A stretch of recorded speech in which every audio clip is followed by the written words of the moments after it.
Hello అండి, అందరూ ఎలా ఉన్నారు? అందరికీ ముందుగా రాబోయే సంక్రాంతికి శుభాకాంక్షలు. అందరూ మీ ఇంట్లో పిండి వంటలు చేసుకున్నారా? మేమైతే ఈరోజు చెక్కలు చేసుకున్నాం. చెక్కలు ఎలా చేసుకుంటారు అంటే, ముందుగా బియ్యం పిండి తీసుకోవాలి.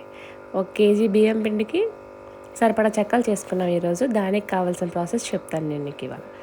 1 కేజీ బియ్యం పిండికి ఒక 10 నుండి 12 పచ్చిమిరపకాయలు, ఒక 100 గ్రాముల అల్లం, 2 కలిపి పేస్ట్ చేసేసుకోవాలి.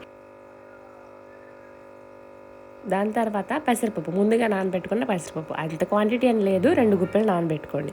దాని తర్వాత కాచిన డాల్డా, అది ఒక 100 గ్రాములు, అది మొత్తం వేసుకొని పిండి మొత్తాన్ని బాగా కలుపుకోవాలి. దాంట్లో కొంచెం జీలకర్ర కూడా క్వాంటిటీ ఏమి లేదు, ఒక గుప్పెడికి సరిపడా వేసుకోండి. కొంచెం టేస్ట్ కోసం తెల్ల నువ్వులు కూడా వేసుకొని పిండి మొత్తాన్ని బాగా కలుపుకోండి.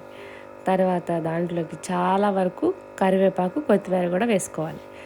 కరివేపాకు డైరెక్ట్గా తినలేని వాళ్ళకి ఇది ఒక టిప్ అండి. చాలా బాగా తినొచ్చు, క్రంచీగా అయిపోద్ది, టేస్టీగా కూడా ఉంటాయి. ఆ అరోమా, కొత్తిమీర, కరివేపాకు అరోమా కూడా చాలా బాగుంటుంది.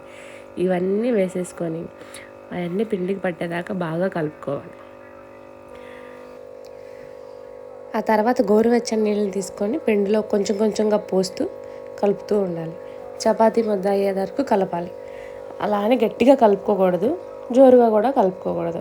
వేలు పెడితే లోపలికి వెళ్ళాలి, అంత మనకు తెలుస్తుంది క్వాంటిటీ. అలా వరకు కలుపుకోవాలి. మెత్తగా కలుపుకుంటే నూనె ఎక్కువగా పీల్చేసిద్ది అనేది అపోహండి. అలా అని కాదు, మెత్తగా కలుపుకుంటేనే చెక్కలు బాగా వస్తాయి. అది మనం కాల్చుకునే విధానాన్ని బట్టి ఉండిద్ది, గట్టిగా వస్తుందా మెత్తగా వస్తుందా అనేది.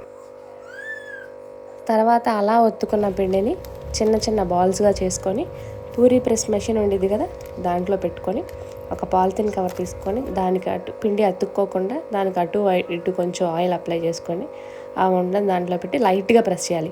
మళ్ళీ గట్టిగా ప్రెస్ చేస్తే అంచులన్నీ పలచగా పడిపోయి మధ్యలో పిండి గట్టిగానే ఉండిపోద్ది. లైట్గా ప్రెస్ చేస్తే అది చిన్న చెక్కలాగా అవుతుంది.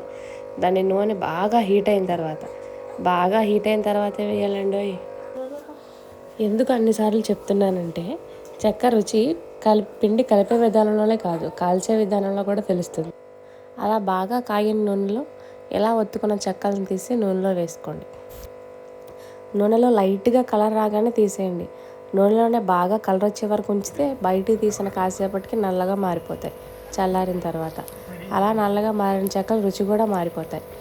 అందుకే నూనెలో కొంచెం ఎర్రగా కానీ తీసేసుకుంటే చాలు, ఇలా కనిపించిన విధంగా.